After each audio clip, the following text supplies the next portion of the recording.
엄마, 나 진짜 이제는 못 버티겠어. 왜? 또 시어머니가 뭐라 하셨어?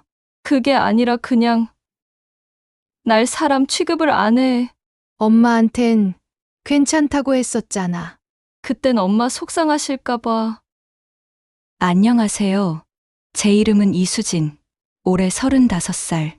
경남 진주에서 나고 자라 지금은 경기 광명에서 살고 있어요. 지금부터 들려드릴 이야기는요. 결혼하고 나서 엄마한텐 단 한 번도 말하지 못했던 제 진짜 속마음이에요. 웃으면서 넘긴 순간들 뒤에 얼마나 많은 눈물이 있었는지 오늘 처음으로 꺼내보려고요. 이야기 시작 전에 제 이야기에 공감이 되신다면 구독, 좋아요, 알림 설정 한 번씩 눌러주세요. 앞으로도 이런 진심 담긴 이야기 자주 들려드릴게요. 그럼 제 이야기를 들어주세요. 결혼한 지는 올해로 8년 됐어요. 남편 정우는 저보다 2살 많은 37살. 겉으론 말 잘하고 부침성도 있지만 시댁에선 말없이 엄마 편 딱 그 정도예요. 시어머니는 올해 62세. 서울 토박이에 은근히 자존심이 센 분이에요. 첫인상은 세련되고 똑 부러지신다였지만 며느리 된 입장에선 그 똑 부러짐이 가시처럼 느껴졌어요. 처음엔 작은 일이었어요. 우리 며느리 이수진 씨는 국 하나도 다 못 끓여요? 요즘 며느리들은 왜 이리 다 나약해? 이럴 거면 시집을 왜 왔는지 몰라. 우리 집안은 전통 있는 집안이야. 너가 격을 맞춰야지. 이런 말이 한 번, 두 번이면 그냥 넘길 수 있죠. 근데 계속되니까 그게 칼이 되더라고요. 가을 제사 준비할 땐 새벽부터 전 부치고 과일 깎고 국 끓이고 한 번은 허리 펴지도 못할 만큼 아팠는데 그걸 보고도 딱 한마디 하셨어요. 허리 아픈 것도 다 며느리 도리야. 남편은 뭐 했냐고요? 우리 엄마 원래 저래. 자기가 그냥 이해해. 괜히 맞서지 말고 무슨 말인지 알지? 처음엔 저도 넘기려 했어요. 시어머니가 원래 그런가 보다. 며느리니까 참아야지, 그렇게요. 하지만 사람이 계속 참다 보면요. 속이 썩어요. 그 해 겨울 친정집에 갔을 때 엄마가 묻더라고요. 수진아, 요새 시댁은 좀 어때? 응, 잘 지내. 남편도 착하고. 시어머니도 괜찮으시고? 응, 엄마도 알잖아. 나한테 잘해주셔. 그렇게 대답하면서 제 손은 무를 위에서 주먹을 꼭 쥐고 있었어요. 엄마가 괜히 걱정하실까봐 말 한마디 못 꺼냈어요. 그렇게 몇 년을 괜찮은 척 하면서 살았어요. 친정 갈 때도 늘 기운찬 척, 전화할 땐 일부러 웃는 목소리로 그냥 엄마 속만 안 상하게 하자, 그 마음 하나로요. 근데요, 사람 마음이란 게 한 번 금이 가기 시작하면 그 틈으로 모든 게 무너지더라고요. 작년 봄 일이 터졌어요. 시어머니가 갑자기 이번 제사 음식은 전부 수진이 내가 혼자 해봐라. 하시는 거예요. 이유도 없이 그냥 해보래요. 한 번쯤 해볼 수 있다 쳐도 그날 저 혼자 13가지 음식을 8시간 동안 만들었어요. 중간에 실수도 하고 탕국이 살짝 짰는데 그걸 들고 시어머니가 뭐라 하셨는지 아세요? 얘가 우리 집 망신 다 시키네. 이런 것도 못하면서 시집은 왜 왔어? 그날 밤, 전 욕실에서 혼자 조용히 울었어요. 소리도 못 내고, 물이 흐르는 소리에 묻히게, 그냥 진짜 조용히. 그 순간 문득, 내가 여기 왜 있지? 하는 생각이 들더라고요.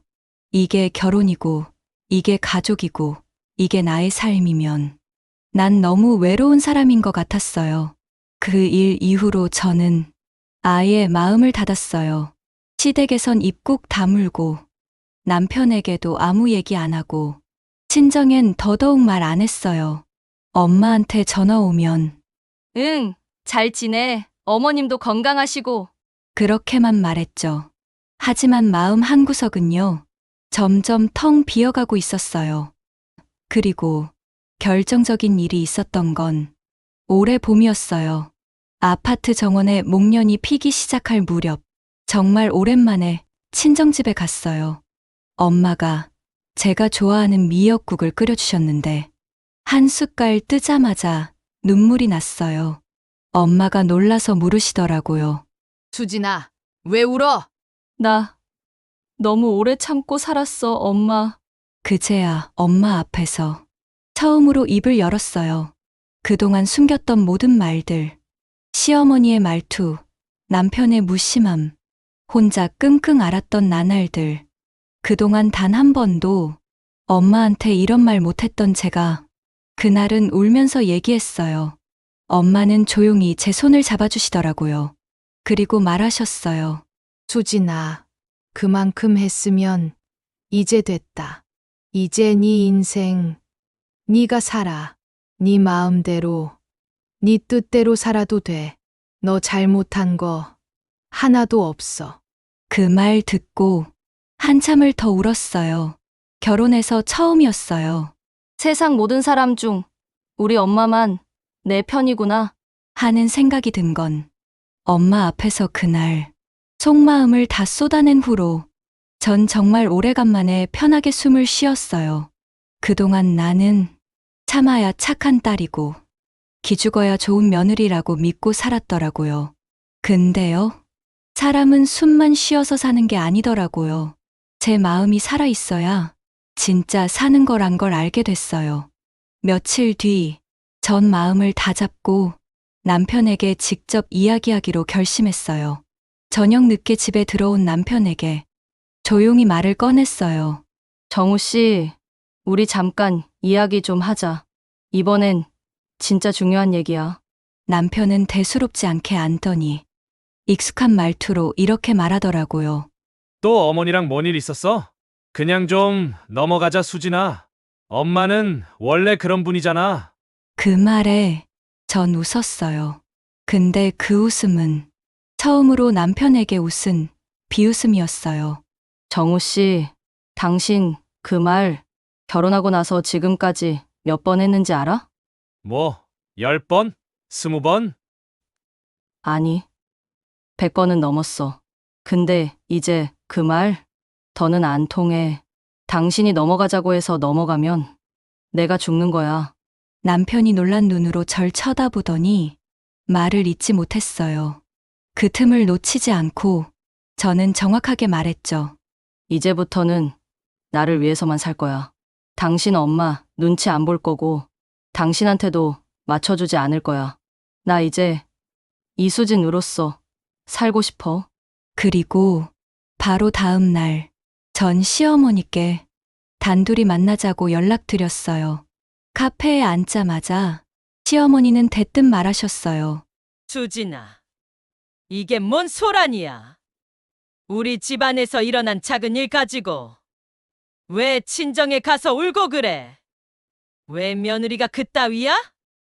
그 말에 저는 물 한 모금 마시고 정확하게 말했어요. 어머님, 그동안 제가 얼마나 참고 살았는지 모르시죠? 며느리는 감정이 없나요? 사람 취급 못 받는 게 저한테는 너무 당연한 건가요? 그런데요, 이제 저도 더 이상 그냥은 못 참겠어요. 아니, 뭐가 그렇게 불만이 많은 거니? 시집 와서 살림만 잘하면 되는 거지. 그 살림이요?